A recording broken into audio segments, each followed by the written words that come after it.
Have you ever wondered what leads a girl raised in church, educated to be the perfect wife, to cheat on her husband with two different men, and still be seen as a victim by the people around her? My name is Amanda. I'm 32 years old, and today I'm going to tell you a story that will make you question everything you think you know about relationships and fidelity. You know, that moment when your entire life changes in a matter of seconds? Like when you're watching TV on any random afternoon and suddenly get a call that splits your world in half. That's exactly what happened when I was 12 years old.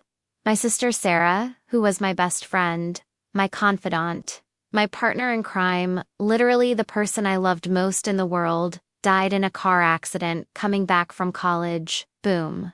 Just like that, out of nowhere. One day she was helping me with math homework. The next, I was at her funeral, unable to process that it was real. The funeral was one of those events that marks your soul forever, you know? Like when you eat something spoiled and can never look at that food again. I was there, dressed in that black dress my mom bought in a hurry, looking at the coffin and thinking, man, this can't be happening. People came to hug me and said things like, she's in a better place now, or God had other plans for her. Honestly, I wanted to scream at everyone to shut up. What do you mean other plans? What kind of divine plan tears a 19-year-old girl away from her family? But what really broke me was seeing my mother. Guys, you need to understand, my mother had always been that strong woman, like a warrior mom, you know?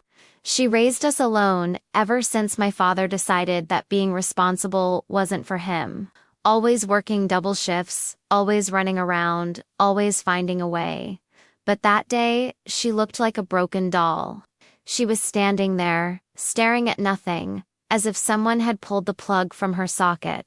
That's when I thought, man, if a strong woman like my mother can become so dependent on another person to be happy, I need to prepare myself to never go through that. During the following months, our house became like an emotional cemetery. My mother fell into deep depression, and me, well, I became like a mini adult overnight. I cooked, cleaned, paid bills, did groceries, basically became the woman of the house at 12 years old. And you know what bothered me most? Seeing my mother waiting for my father to show up with some money or help. She was like an abandoned puppy in the rain, waiting for the owner to come back. That broke my heart more than Sarah's death itself, because at least Sarah didn't choose to leave me. It was during this period that I made a promise to myself. One of those promises you make when your heart is broken and that ends up shaping who you become. I swore that never, never would I be dependent on any man to survive. Never again would I see a woman I loved humiliating herself or waiting for crumbs of affection or money from someone. I was going to be independent, have my own money, my own life, my own power. Basically, I was going to be the type of woman Sarah would have been proud to see, strong, independent, and master of her own destiny. Of course, at the time, I had no idea how this decision would complicate me later. You know how it is, right? Sometimes the decisions we make to protect ourselves end up being exactly what puts us in bigger trouble. I thought I had everything figured out, that I had learned the right lesson from the tragedy. But life has a funny way of showing you that you don't know anything. And as the years went by, I began to realize that maybe, just maybe, I had gotten everything wrong about what it meant to be strong and independent. But that's a story for later. First, you need to understand how this mentality developed in my head as I grew up and saw the people around me. As I entered adolescence, around 15, 16 years old, I began to realize that I was basically an alien among my church friends. You know when you're in a group and everyone is talking about something and you're like, wait, what? That's exactly how I felt during our hangouts after service.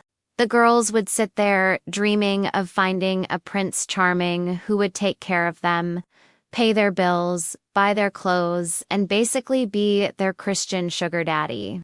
I kid you not, They talked about this as if it were the ultimate life goal, as if marrying a rich guy was like winning the life lottery.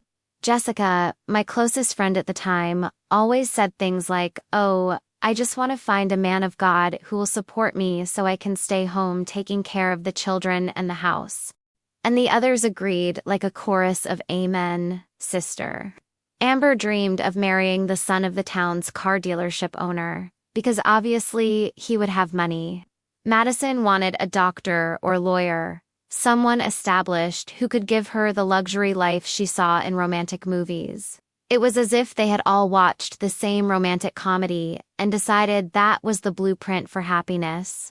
But me, man, I would listen to that and think, "Girls, you're completely crazy. Like, seriously. You want to bet your entire future on the hope that some guy will show up and solve all your life problems. What happens if he changes his mind?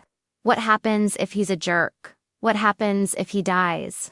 I saw my mother every day waiting for a call from my father, waiting for him to send some money, waiting for him to be in a good mood to help. That's not living, that's surviving based on luck and other people's goodwill. Whenever I tried to explain my point of view to them, it was like I was speaking alien language. But Amanda, I'll use Amanda as my name in the story, by the way. But Amanda, if you marry a man of God, he'll treat you well and take care of you. And I'd be like, "But what if he doesn't?" They looked at me as if I were a heretic questioning the Bible itself. For them, the idea of a woman having to work, study, fight on her own was like a tragic plan B for those who couldn't find a good husband. It was literally as if independence was a consolation prize for the less blessed. What frustrated me most was that they couldn't understand that I genuinely wanted to build something for myself. It wasn't because I was bitter or because I had daddy issues. Okay, maybe I had a little, but that's beside the point. It was because I had seen up close what happens when you put your security and happiness in someone else's hands. It was because I knew that the only person you can truly count on is yourself. When I talked about wanting to study accounting in college, they said, "What for? You're going to get married and have children anyway." When I talked about wanting my own business, they laughed and said, "Leave that to the men." The difference between me and them became more and more obvious as we grew up. They spent Sundays after church flirting with the promising young men of the congregation, playing that game of being hard to get but available at the same time. I spent time reading books about business, planning my future, thinking about colleges. They bought bridal magazines and talked about dresses and honeymoons. I researched careers and average salaries of different professions. We were literally living in different worlds, even though we were in the same church, in the same city, at the same age. What I didn't realize at the time was that this fundamental difference in mindset would put me in very complicated situations in the future. See, when you think differently from everyone around you, you end up making choices that nobody understands. And when nobody understands your choices, you become isolated. And when you become isolated, you become vulnerable in ways you can't imagine. Sometimes, the very thing you think is your strength ends up being your weakness. But I would only discover this when it was too late to go back. Because little did I know that this obsession of mine with independence would take me to places I never imagined. And it all started when a new family arrived at our church. It was on a Sunday afternoon in March. I remember exactly because it was my 17th birthday the following week that Pastor Johnson announced that our church would receive a new pastoral family. Apparently, the former assistant pastor had been transferred to a church in another state, so they brought this new family to strengthen the youth ministry. I remember thinking, great, more adults wanting to tell me how to live my life. But when he introduced the Martinez family during service, something clicked in a way I didn't expect. It wasn't just another boring pastoral family. There was something different about them, a more modern, cooler energy. Pastor Martinez seemed to be one of those young, hip pastors who could really connect with teenagers. You know? He didn't have that tense vibe of everything is sin that most older pastors had. His wife, Sophia, was a beautiful Latina who spoke with a soft accent and smiled as if she really meant it. But honestly, what really caught my attention were their two sons. The younger one, Michael, was about 15 and was clearly the golden boy, studious, obedient, that future pastor type. But the older one, David, man, David was something completely different. He was 19, had somewhat long hair, played guitar, and had that natural confidence that made all the church girls laugh nervously. During the presentation, David was standing there with his guitar, somewhat disinterested but trying to be polite for his parents. When Pastor Johnson asked him to play something, he started playing an acoustic version of a contemporary Christian song that honestly sounded amazing. His voice had this raspy, sexy quality that gave me goosebumps, and the way he played guitar. Damn, it was like watching someone make love to the instrument. All the girls in church were basically drooling, and I could hear whispers of "My God, he's beautiful, and I hope he stays in the music group." But somehow, I managed to keep my composure and didn't act like an idiot like the others. After service, obviously everyone wanted to meet the new family. I was helping my mother clean in the kitchen when David appeared looking for a glass of water. "Hi," he said, with that confident smile. "You're Amanda, right? I heard you're like the responsible one here." I thought, wait, how does he already know who I am? I found out that Pastor Johnson had mentioned to his parents that I was one of the most mature and focused young people in the church. Great. So I already had the reputation of being the serious and boring one. But David didn't seem to find that boring. In fact, he seemed genuinely interested when I told him about my college plans and career goals. We ended up talking for like a whole hour while everyone was socializing in the main hall. He told me how his family had moved around a lot because of ministerial work, how he never really managed to stay in one place long enough to make deep connections. When I asked about his music, his whole face lit up. "That's my true passion," he said. "I mean, playing in church is cool and all, but my real dream is to succeed in the music industry. Like, imagine playing in packed arenas, having your songs on the radio, living that rock star life." The way he talked about it, with so much passion and conviction, made it seem like it would definitely happen, not just some impossible dream. What impressed me most about David wasn't just that he was hot, although he definitely was, but that he seemed to respect my independence. When I told him about wanting to study accounting and eventually have my own business, he didn't give me that condescending, "how cute" look that most guys gave me. Instead, he said something like, "That's awesome, Amanda. I respect a girl who knows what she wants and isn't afraid to go after it." For the first time in my life, I felt like someone really understood, you know? Like someone understood that being ambitious and independent wasn't something strange or unfeminine, but actually attractive and admirable. As the weeks went by and David began to get more involved in the church, especially in the worship team, every Sunday I found myself watching him play, and honestly, I was getting more and more attracted to him. Not just physically, although, man, the way he moved with that guitar was definitely affecting me, but intellectually too. He was different from the other church boys who were completely boring or only interested in finding a wife to cook and clean for them. David had dreams, ambition, personality, plus he didn't feel intimidated by my goals like most guys. In fact, he seemed to find my determination attractive, which was completely new to me. But here's the thing I should have noticed early, which should have been a giant red flag. Even with all this talk about dreams and making it big, David wasn't really taking concrete steps to achieve these goals. He talked well about wanting to be a professional musician, but he wasn't practicing enough, wasn't writing original songs, wasn't networking or trying to get gigs outside of church. When I mentioned this casually once, he got a bit defensive and changed the subject. I ignored it at the time, thinking maybe he just needed time to adjust to the new city and everything. Little did I know that this was just the tip of the iceberg when it came to David's relationship with real work and responsibility.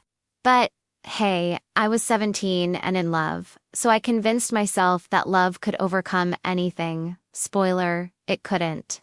After a few months of casual conversations and glances during services, David finally officially asked me out. It was after a music group rehearsal on a Thursday night, I remember, because it was raining, and he offered me a ride home.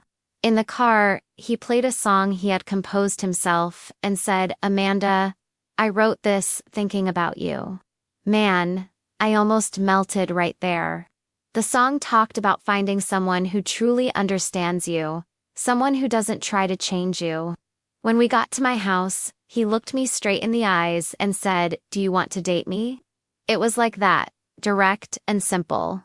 Obviously, I said yes. Because, honestly, what 17-year-old girl would refuse the most coveted guy in church? It was like winning the lottery of Christian relationships. The news of our relationship spread through the church at an absurd speed, like faster than gossip about financial scandal. The following Sunday, when we entered the church holding hands, I swear you could hear the whispers echoing through the rows of pews. Look, Amanda managed to hook the pastor's son. She was always the most well-behaved anyway. Obvious he would choose her. What a blessed couple, two young people of God coming together. On one hand, I felt like a celebrity, as if I had achieved some special status within the congregation. But on the other hand, it was as if I had become public property of the church. As if my relationship was no longer just mine, but the entire community's. Pastor Johnson made sure to call us for a pastoral conversation right in the first week. He sat there talking about relationships that honor God and being an example for other young people in the church. Basically, he was putting us in a showcase as the model couple everyone should aspire to be. "You are natural leaders," he said. "Other young people will look to you as an example of how to conduct a Christian courtship." Man, I had just turned 17 and was already being pressured to be a perfect example for everyone. It was as if our relationship had to be performative, always proper, always edifying. Any little fight or minor disagreement became a matter for the church council, because you need to protect your testimony. The church aunties, those women who meddle in everyone's life, started treating me completely differently. Before, I was just Sister Maria's daughter who was very studious. Now, I was David's fiancée before we were even engaged. They came to give me unsolicited advice about how to keep a man happy, how to be a good Christian wife, and how to balance career with family. Mrs. Linda, who led the women's ministry, even took me aside once and said, "Amanda, dear, now that you're with David, maybe it's time to rethink this college story. A man needs to feel needed, and women who are too independent sometimes intimidate." I was shocked, but smiled and nodded because I didn't know how to react. What bothered me most was that David seemed to be loving all this attention and expectation. He flourished, being seen as the church's exemplary young leader, the guy all mothers wanted as a son-in-law during services. When he played guitar, he made sure to look at me and smile, as if he was dedicating every song to me. The younger girls would sigh and comment how romantic and how lucky Amanda is. He loved it when people came to talk to him about our relationship, congratulating him and saying how we were a couple blessed by God. It was as if he had found his calling, being the perfect boyfriend of the perfect girl in the perfect church. But all this pressure started suffocating me in a way I didn't expect. Every decision we made became public matter. If I arrived 5 minutes late to service, someone would ask if everything was okay between us. If David forgot to pick me up one day, the aunties would immediately come ask if we had fought. Our relationship had to be constantly happy, constantly harmonious, constantly edifying. We couldn't have the normal moments of any couple, those silly arguments, those days when you're not in the mood to be romantic, those moments when you question if you're with the right person. Everything had to be perfect all the time, because we were the church's model couple. The pressure was so much that I began to realize I was losing my individual identity. Before, people knew me as Amanda, the determined girl who wanted to go to college and have her own business. Now I was just David's girlfriend, as if that was my only relevant characteristic. When I talked about my plans to study accounting, people kind of ignored it and changed the subject to talk about when David and I were going to get married. It was as if my dreams and ambitions had become irrelevant since I got the right guy. And the worst part is that I was starting to accept this as normal, as if this was really how things should be. I didn't know I was sinking into a golden trap that would be very difficult to escape from. After about 6 months of dating, I began to notice some things about David that left me a bit uneasy. Like, they weren't screaming red flags you see from afar, but rather those subtle signs that your intuition picks up but your rational mind tries to explain or justify. You know, when you're watching a horror movie and the protagonist opens that door she clearly shouldn't open, that's more or less how I felt, except in real life. The first sign was related to his musical plans. Every time I asked about how the musical career was going, he answered vaguely, like, "Oh, I'm composing some songs," or "I'm studying some new chords." But when I asked to hear these compositions or see these studies, there was always a ready excuse. Once I suggested he'd create a YouTube account to post covers and original songs, since at the time this was booming and several musicians were getting recognition that way. His reaction was strange. He kind of got irritated and said that real art isn't made for the internet and that he wanted something more serious, not these virtual clowneries. Okay, fair enough, I thought at the time. But then I suggested he look for local bands to play with, or at least participate in open mic nights at the city's bars. Same defensive reaction. Those places don't value quality music, Amanda. I'm not going to lower myself to playing for drunks who don't even know how to appreciate art. Man, it was becoming clear that he had more excuses than concrete plans. What really made me think was when I discovered that he didn't even practice guitar regularly. One day I arrived at his house by surprise. His mother had given me the key so I could help with some preparations for a church event, and found his guitar leaning in the corner of the room, clearly not having been played for days. There was even dust accumulated on the strings. When I asked about this later, he said he was in a more contemplative phase, absorbing musical influences, and that real artists don't need to practice obsessively like trained monkeys. Guys, what kind of aspiring professional musician doesn't practice regularly? It was like me saying I wanted to be an accountant but never studied math. But what really worried me was when Pastor Martinez suggested that David get a part-time job to learn the value of money and responsibility. The first option that came up was at Brother Carlos's auto shop, who attended our church. It was honest work, paid reasonably well for a first job, and the schedule was flexible for him to continue playing at church on Sundays. I was excited, thinking finally he's going to show he takes life seriously.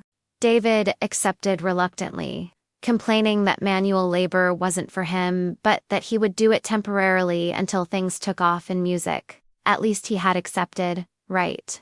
The first week at the shop was a complete disaster. David came home all dirty and tired, complaining that the work was degrading and that his coworkers were uncultured. He said things like, "Amanda, I wasn't born for this. My hands were made to create art, not to work on old, dirty cars." I tried to be understanding, explaining that all jobs have their dignity and that it was temporary anyway. But on the 6th day, I remember exactly because it was a Friday, and I was excited for our date at the end of the day. I got a call from his mother. Amanda, David fainted at the shop. He's in the hospital now. I ran to the hospital thinking some serious accident had happened. Something serious. But when I got there, I discovered the truth. He had fainted from exhaustion and dehydration because he wasn't used to physical work. Man, he had only 6 days of work at a shop. He wasn't carrying grand pianos or working heavy construction. It was basically changing oil in cars and organizing tools.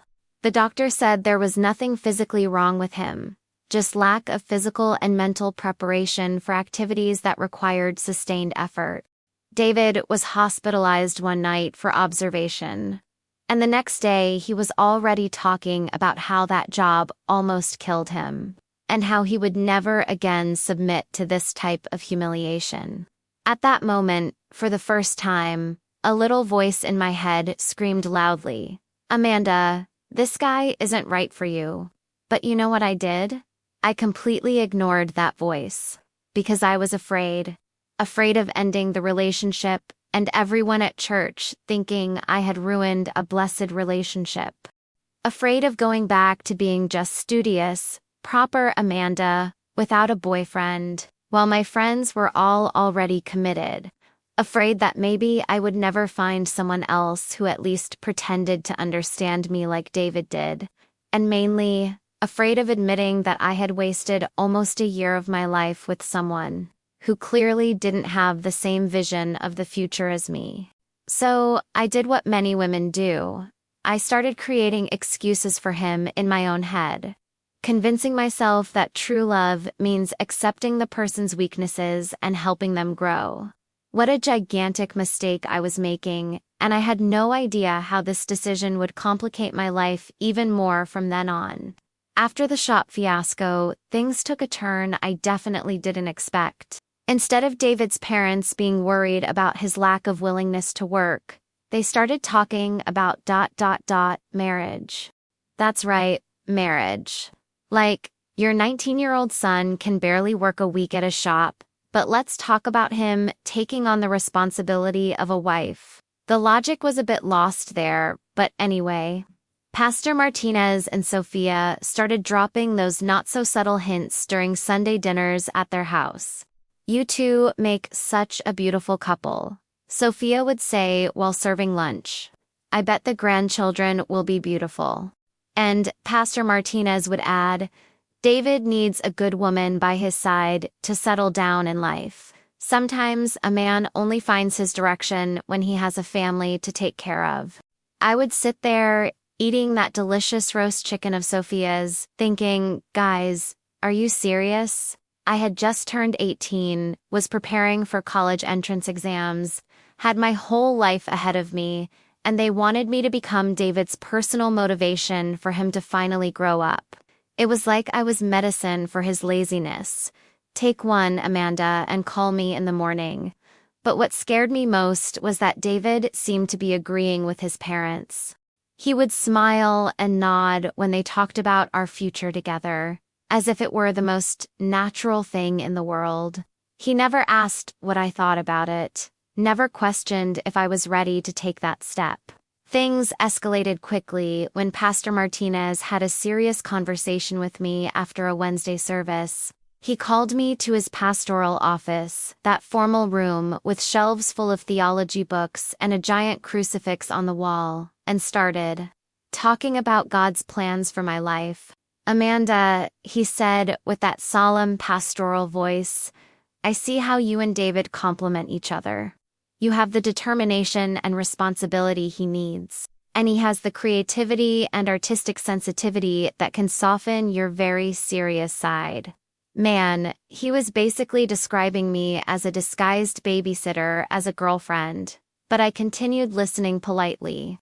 "I talked to your parents," he continued, "and they agree it would be good for you to start thinking about engagement at the end of this year.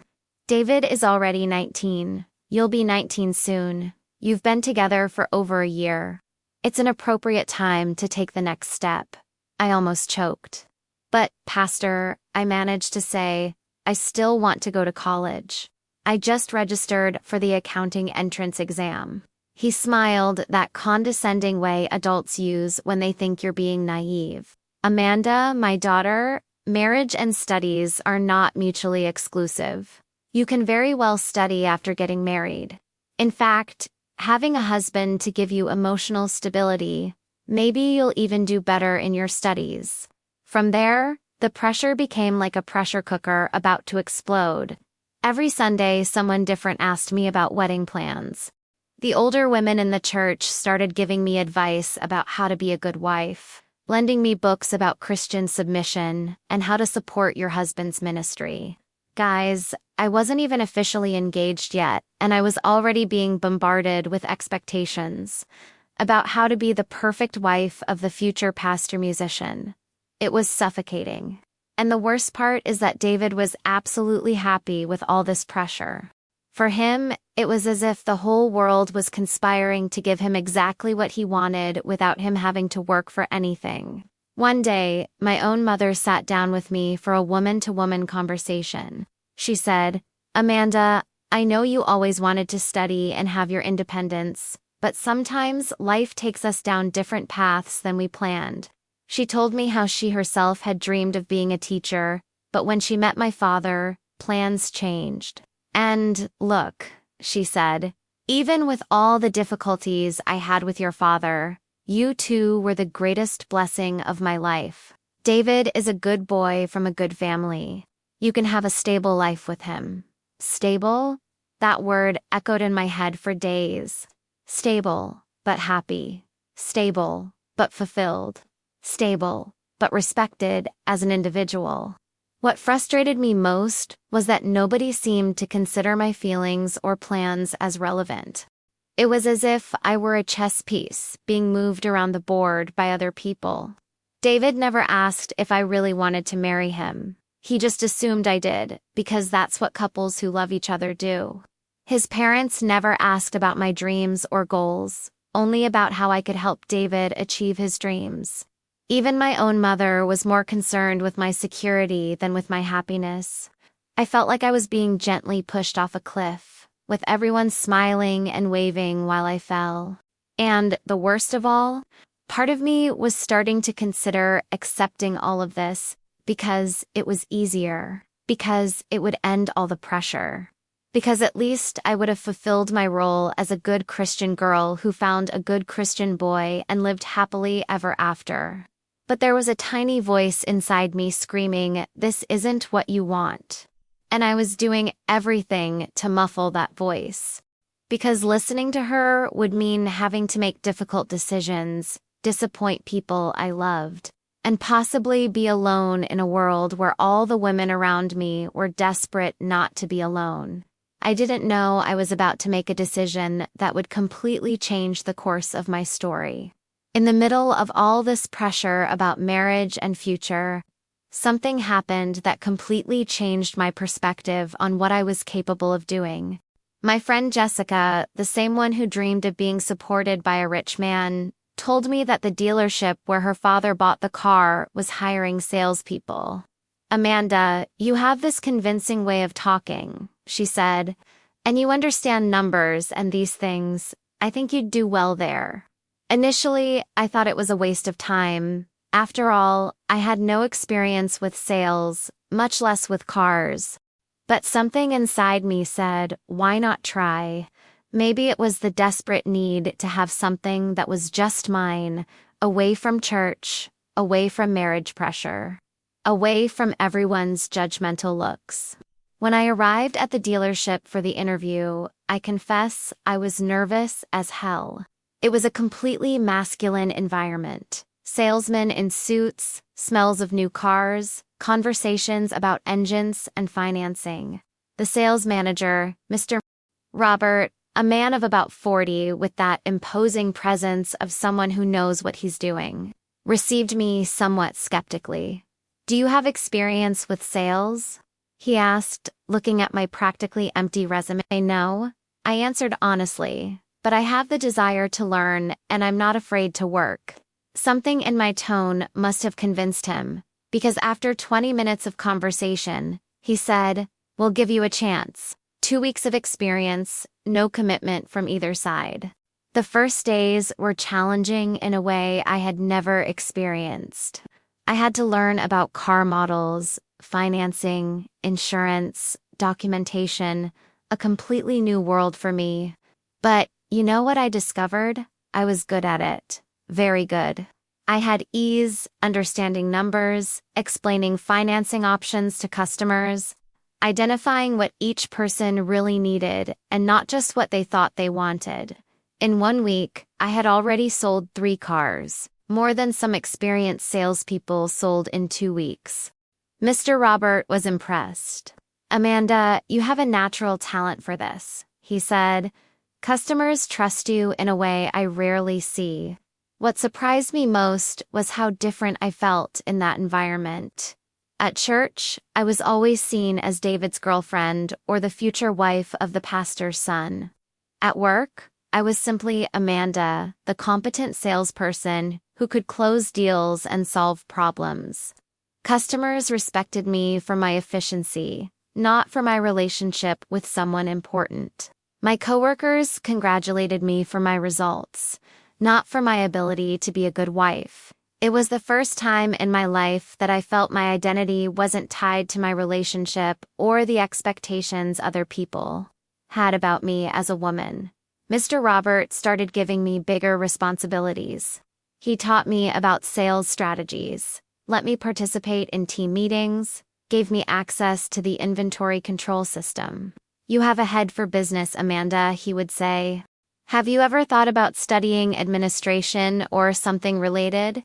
With your talent and some formal studies, you could go far in this field." Man, for the first time in months, someone was talking about my future, about my capabilities, about where I could go. Not about how I could help David achieve his dreams, but about my own dreams and potential. At home, the reaction to my success at work was complicated.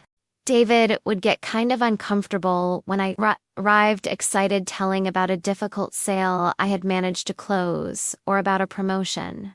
Mr. Robert was considering giving me Cott's cool love. He would say, without much enthusiasm, "But don't forget this is temporary, right? When we get married, you won't need to work." His parents were even worse. Pastor Martinez once commented, "Be careful not to get addicted to this financial independence, Amanda. A married woman should find her fulfillment being a good wife, not competing in the job market." Sophia would add, "Work can be a distraction from God's true purposes for your life." But you know what was most frustrating? The glaring difference between how I was treated at work versus how I was treated at home. At work, my opinions were valued. When Mr. Robert asked what I thought about a sales strategy or about a difficult customer, he really listened to my answer and considered my suggestions. At home, when I tried to contribute to conversations about our future or about financial plans, David kind of ignored me or changed the subject. It was as if he wanted a decorative girlfriend who supported him, not a partner who had her own ideas. And this difference was becoming more and more obvious and more unbearable. I was starting to get a taste of what it meant to be respected as a person, and honestly, it was addictive. It was like discovering a flavor you never knew existed and realizing you had spent your whole life eating food without salt. After 2 months working at the dealership, I was really standing out. My sales were always among the top 3 of the month. I had developed a loyal clientele, and Mr. Robert was clearly impressed with my progress. But it was precisely during this time that things started to get complicated. Mr. Robert started giving me attention that went beyond professional. At first, it was just compliments about my work, "Amanda. You close deals better than salespeople with 10 years of experience." Or, "You have a natural talent for understanding customers' needs." I received these compliments like any employee would receive recognition from the boss, you know? It was good to be valued, especially coming from someone I respected professionally. But then the compliments started getting more personal. Amanda, besides competent, you're always impeccable. Your customers must feel comfortable talking to someone so elegant. Or you have a positive energy that changes the entire store atmosphere. At first, I thought, how nice. He recognizes that I make an effort to make a good impression.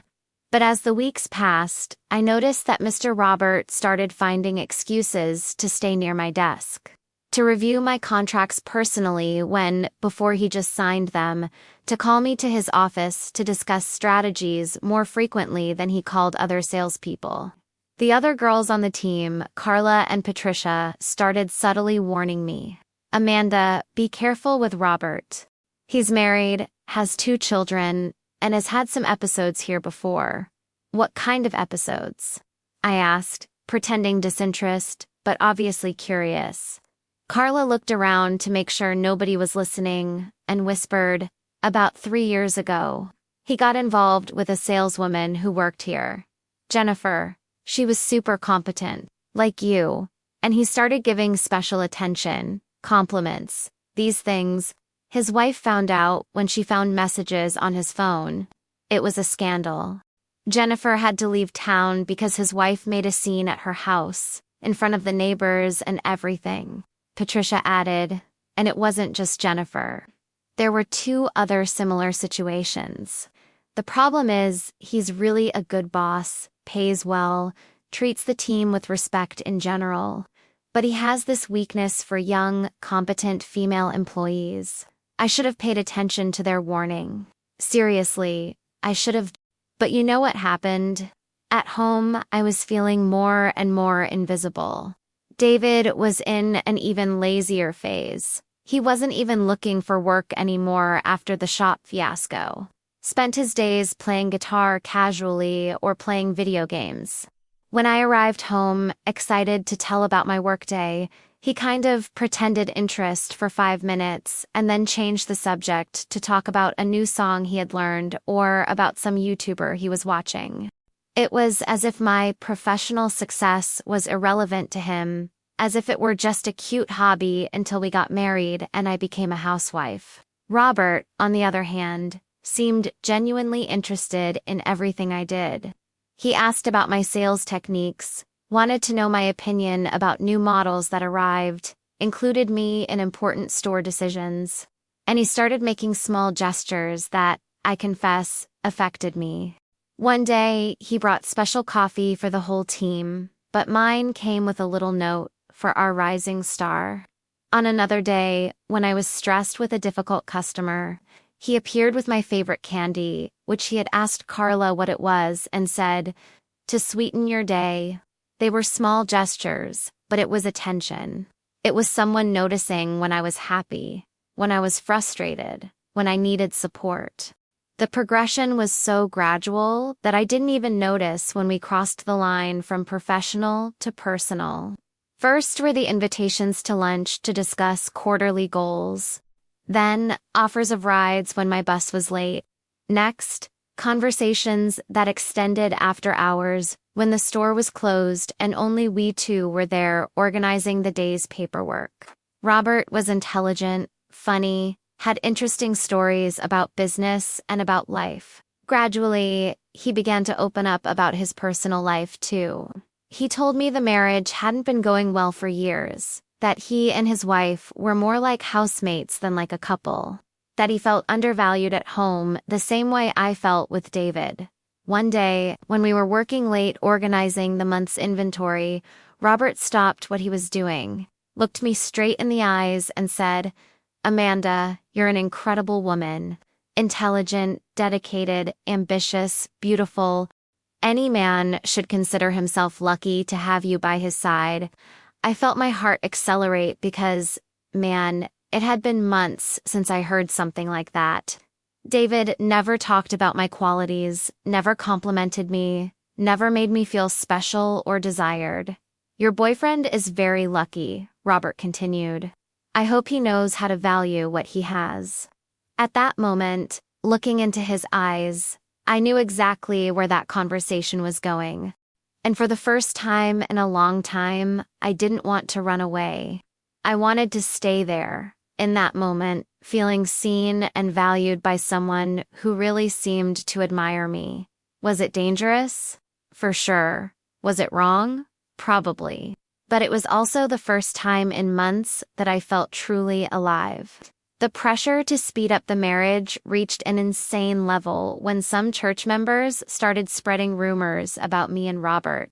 Nothing specific, just those poisonous whispers of Amanda's been coming home late, and it seems she's very involved with this work. Pastor Martinez must have heard something, because on a Thursday night, he called David and me for an urgent meeting. "You two are young. It's natural that you have impulses," he said, with that face of someone talking about something embarrassing. "But prolonging the engagement can be an unnecessary temptation.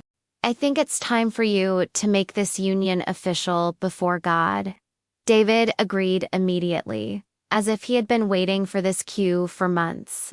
I sat there, feeling my stomach sink, realizing I was being pushed off a precipice without a parachute. The engagement was announced the following Sunday during service, complete with applause and emotional tears from the congregation. "What joy to see two young people of God uniting in matrimony," declared Pastor Johnson from the pulpit. "The wedding will be celebrated here in our church next month." 1 month. I had 1 month to prepare myself psychologically to marry someone I was realizing I didn't truly love. Someone who didn't understand me, someone who didn't share my ambitions. But how do you say no in front of 200 people who are applauding your happiness? How do you explain that you actually don't want that when everyone is convinced you just won the life lottery? It was like being trapped in a play where everyone knew the script except me. The month passed at a crazy speed and torturous slowness at the same time. During the day, I was busy with wedding preparations, dress, catering, decoration, guest list, everything organized by older women from the church who had very specific opinions about how a Christian ceremony should be. At night, I lay awake staring at the ceiling, thinking, my God, what am I doing? In between, I continued working at the dealership, where Robert noticed my mood change immediately. "You don't seem very excited for a bride," he commented one day. When I told him about the rushed wedding, he was visibly upset. "Amanda, are you sure this is what you want? Because once you get married, everything will change. You'll have to quit work, quit your independence." The wedding day arrived like a death sentence. I was there, in that white dress that looked more like a costume, being made up by the church aunties, who kept repeating how I was radiant and blessed. But when I looked at myself in the mirror, all I saw was an 18-year-old girl who was about to make the biggest mistake of her life. During the ceremony, when Pastor Johnson asked if I accepted David to love and respect, in joy and sorrow, in health and sickness, I said yes in a whisper that barely came out of my throat. David, on the other hand, spoke his yes with irritating confidence, as if he had just closed the deal of the century. The kiss at the altar was mechanical, without passion, like sealing a business contract. The honeymoon was a complete disaster. We went to a romantic in an inland town, nothing too fancy, but pretty and secluded. I had expectations that at least the physical part of the relationship would compensate for the other deficiencies. After all, we were young, in love, or at least I thought we were, finally free to express our intimacy without religious guilt. But man, what a disappointment. David treated our intimate moments as if it were an obligation to be fulfilled quickly. There were no foreplay, no affection, no concern if I was feeling pleasure or at least comfortable. It was all very mechanical, very selfish, very empty afterwards. He would simply turn over and sleep while I lay there. frustrated and wondering if this was how it was going to be for the rest of my life. When we returned from the honeymoon and went to live in the small apartment that Pastor Martinez had rented for us, another blessed gift from the church, reality hit with full force. David had no idea how to be a real husband. He didn't know how to cook, didn't know how to clean, didn't know how to manage money, didn't even know how to have an adult conversation about plans for the future. I would arrive home from work, tired, wanting to share the day's experiences, and find him on the couch, playing guitar or watching TV. "How was your day?" I would ask. "Normal," he would answer without even looking at me. "And yours?" When I started telling about a difficult sale or about some challenge at work, he would make that HMHM noise. That means I'm pretending I'm listening, but I'm actually not interested at all. What hurt me most was the total lack of mutual admiration. I could no longer pretend that I found it impressive that he played the same old Christian songs at church. He clearly wasn't impressed by my professional success. In fact, he seemed kind of bothered when I told him I had beaten some goal or received compliments from Robert. It was as if we were living parallel lives inside the same apartment. At night, when he sought me for intimacy, which happened maybe twice a week, always in the same quick and uncreative way, I felt like I was fulfilling a marital obligation, not sharing a moment of connection and pleasure. My body was there, but my mind was always somewhere else. And increasingly, that somewhere else was thinking about how alive and desired I felt when I talked to Robert at the dealership. Was it wrong? Obviously. But when you're dying of thirst, any drop of water seems like an oasis. After 3 months of frustrating marriage, the inevitable happened. Robert and I finally crossed the line. We had been dancing around for so long. It was on a Friday night, after everyone had already left and we were closing the monthly sales report. The conversation was more intimate than normal. He was telling me about how he felt trapped in his marriage. I was venting about how I felt invisible in mine. "Amanda," he said, approaching my chair, "you deserve much more than this. You deserve someone who values you, who sees you as the incredible woman you are." When he touched my face, something inside me simply melted. It was months of emotional neglect, months feeling rejected and ignored at home, months desperately needing to feel desired and admired. And there he was, looking at me as if I were the most precious thing in the world. What happened that night was completely different from everything I knew about intimacy. Robert knew how to touch a woman for real. He had patience, had technique, had genuine desire to give me pleasure. For the first time in my life, I understood what it meant to feel real desire, not just fulfill an obligation. It was like discovering there was a color you had never seen before. When we finished, I was trembling. Not from cold or nervousness, but from a satisfaction I didn't even know was possible to feel. "Now I understand why you seemed so sad lately," he whispered in my ear. "You were starving and didn't even know it." From there began the most intense and complicated period of my life. During the day, I was Amanda, the exemplary Christian wife who came home, cooked for her musician husband, smiled politely during dinners at the in-laws' house, participated in church services and events. At night, a few times a week, I transformed into a completely different version of myself, a woman who knew what she wanted, who felt pleasure without guilt, who was admired and intensely desired. Robert and I developed a system. He gave me rides home when my bus was late. We worked late to close important sales. I needed to return to the store on Saturdays to organize paperwork. David never questioned anything. He was always so absorbed in his own activities that he barely noticed my schedules. The contrast between my life at home and my secret life was so extreme that sometimes I felt like I was two different people.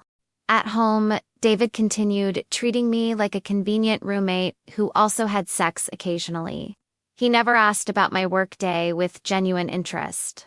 never noticed when I was happy or sad, never showed curiosity about my thoughts or feelings. With Robert, I had deep conversations about everything, about my dreams, about politics, about books, about life. He gave me small but meaningful gifts, remembered details I mentioned casually, asked questions because he really wanted to know the answers. It was like living in color after years of seeing in black and white, but living a double life takes its psychological toll. I was constantly tense, always checking if I hadn't left any evidence, always inventing elaborate excuses and lies. I started having frequent headaches, anxiety attacks, problems sleeping. On one hand, I was happier and more confident than ever. Robert made me feel powerful, sensual, intelligent. On the other hand, Christian guilt was eating me from the inside. I had been raised to believe that adultery was one of the worst possible sins. And there, I was not only committing adultery, but loving every second of it. It was an internal contradiction that was slowly tearing me apart. The situation got even more complicated when Robert started talking about future possibilities for both of us. "Amanda, I'm really falling in love with you," he said one night when we were lying in his office after another explosive encounter. "I've thought about separating from my wife. We could start a new life together, away from here." For a few seconds, I could imagine myself in this alternative life, living with a man who really loved and respected me, building a business together, being truly happy. But then reality hit. Robert was married, had children, I was married in church. My entire community would reject me, my family would be destroyed. "Robert, this is crazy," I replied. "We can't just run away and pretend our previous lives don't exist. But fate has a cruel way of forcing decisions you're not ready to make." It was on a Tuesday afternoon when I was leaving the commercial building where Robert had a small apartment he used as the dealership's extra office, actually. Our secret love nest that I saw Brother Mark from church parking right in front of the building. He was one of the deacons, known throughout the church, and was clearly coming for some appointment in the building. Our eyes met through his car window, and I saw the exact moment he recognized me and then looked at Robert, who was leaving the building a few seconds after me. The expression on Brother Mark's face changed from surprise to understanding to judgment in a matter of seconds. I immediately knew I was screwed. Absolutely screwed. Brother Mark, as I expected, didn't waste time. In less than 24 hours, Pastor Martinez called me asking me to stop by the church for an urgent pastoral conversation. When I got there, I found Pastor Martinez, Pastor Johnson, and 2 more deacons waiting for me in that formal room that looked like a tribunal. "Amanda," said Pastor Martinez with that grave voice of someone dealing with something very serious. "We received some worrying information about your behavior. Information that, if confirmed, would represent a serious violation of the matrimonial vows you made before God." They already knew. Obviously, they knew. Brother Mark had made the connection between me, Robert, and that building. And now I was there being judged by 4 men who barely knew my reality at home. Curiously, they didn't want scandal. "This situation will be handled with the discretion a Christian family deserves," explained Pastor Johnson. "We talked to Brother Mark, and he agrees that the best thing for everyone is to resolve this internally, without exposing the church to unnecessary gossip." What they really wanted was for me to leave that job immediately, cut any contact with Robert, dedicate myself entirely to my marriage, and seek forgiveness through prayer and pastoral counseling.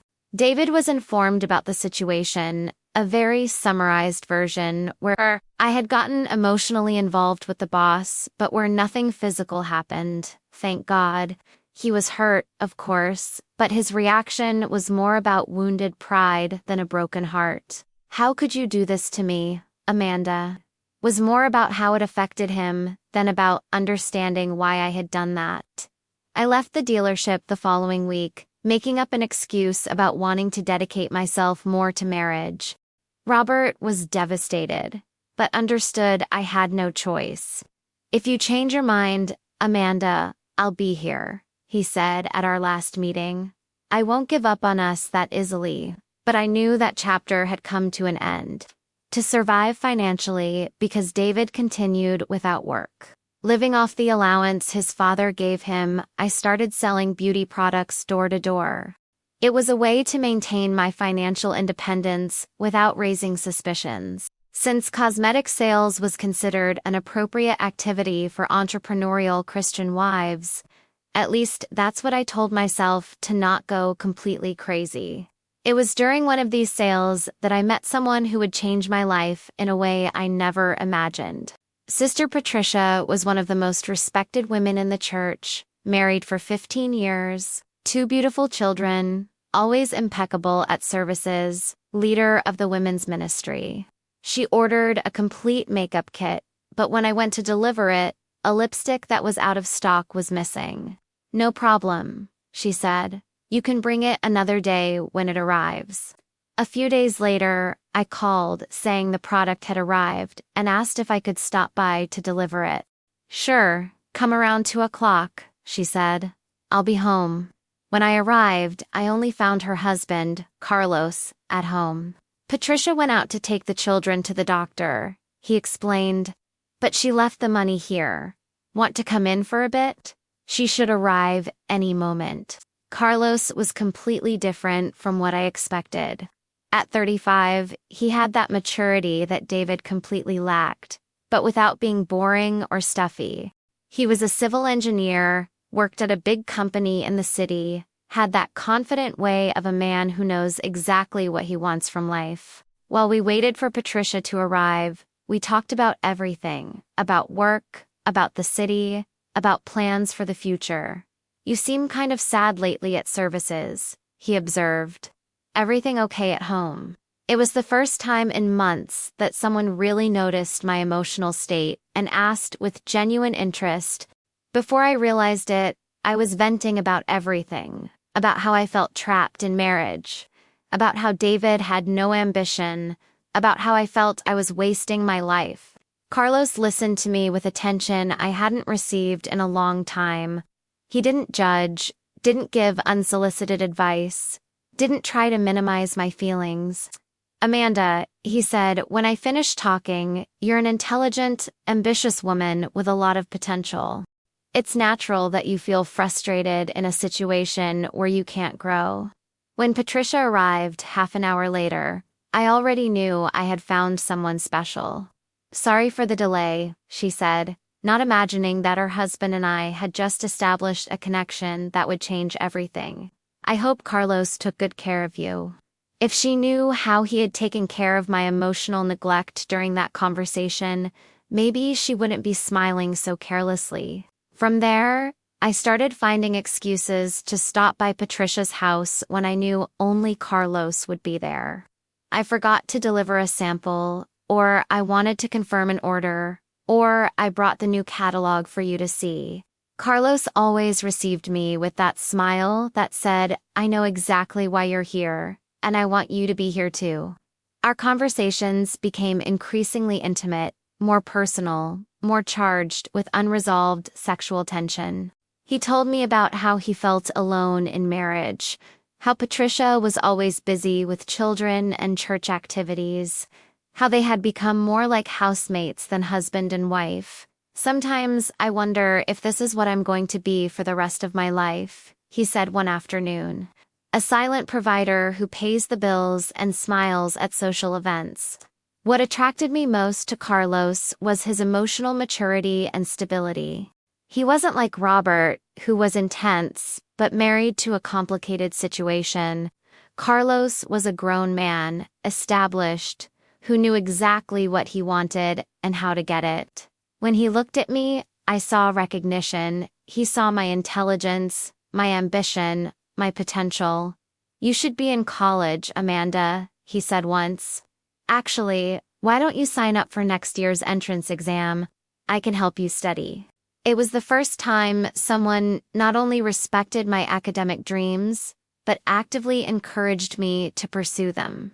Actually, he continued, I was thinking about doing graduate school. We could study together. The idea of going to college alongside someone who really admired me was so tempting I could almost see myself in that alternative life. The inevitable happened on a Thursday afternoon when heavy rain caught me at their house and Carlos insisted I wait for it to pass before leaving.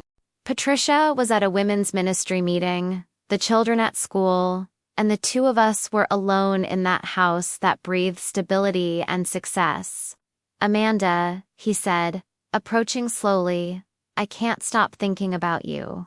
About how it would be if things were different. When he kissed me, it was like being struck by lightning. It was different from David, who kissed mechanically and without passion. It was different even from Robert, who kissed with desperation and urgency. Carlos kissed with purpose, with confidence, as if he knew exactly how to give me pleasure and was willing to take all the time necessary for it. And for the second time in my life, I discovered what it meant to be really desired by a man who knew what he was doing. The relationship with Carlos lasted almost 6 months, the 6 most intense and complicated months of my life until then. It was total madness. I was having an affair with a married man, family man, pillar of the church, while being married to the assistant pastor's son. It was like living in a thriller where at any moment everything could explode. And it exploded on a Saturday dawn when David woke up to the sound of my cell phone receiving a message. It was 3 a.m, and Carlos had sent me a text saying he missed me and was thinking about our conversation about going to college together. I'm also anxious to start this new phase together. I had replied a few days before, in a message he was commenting on. David read everything, obviously. He wasn't stupid, just lazy. Amanda, for God's sake, what is this? He asked, showing me the phone screen. I could have made up some excuse, could have said it was about work, or any other lie. But you know what happened. I was so tired of pretending, so exhausted of living that life of lies, that I simply decided to tell the truth. It's exactly what you're thinking, David, I replied, sitting on the bed and facing him. I'm having an affair. Actually, I've had 2 affairs since we got married. His face went through at least 5 different emotions in a matter of seconds. Confusion, anger, sadness, disgust, and strangely, a certain relief. Why, Amanda, am I not a good husband? Don't I treat you well? He asked, and for the first time, I saw real vulnerability in his eyes. That's when I said everything that had been stuck for over a year. David, you're not a real husband. You're a big teenager who still sucks on daddy's tit. You don't work, have no ambition, don't even know how to have an interesting conversation. In bed, you're a complete disaster, selfish, quick, without the slightest idea of how to satisfy a woman. I feel lonelier married to you than I felt when I was single. Was it cruel? Maybe. But it was the absolute truth. And after months of swallowing frustrations, it was finally all coming out. David tried to argue, tried to promise he would change, even tried to cry to convince me to stay. But I had already made my decision.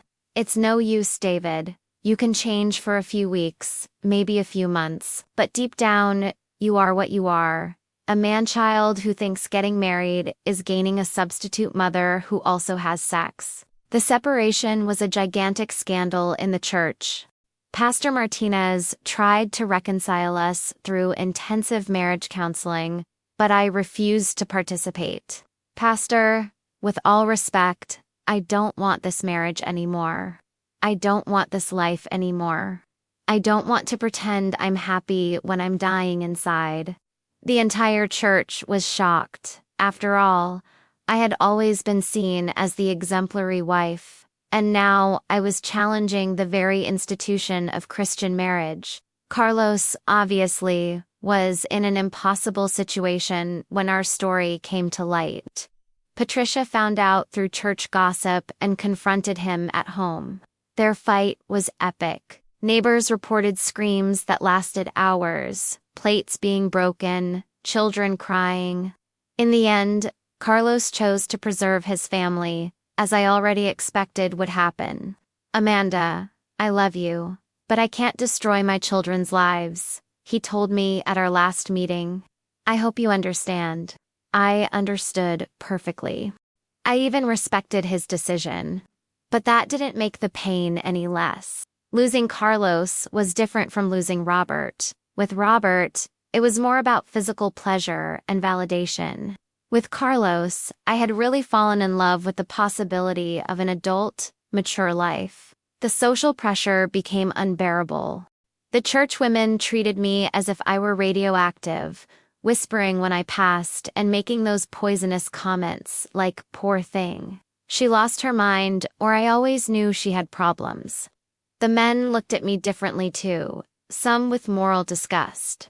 Others with that morbid curiosity of someone who wants to know sordid details.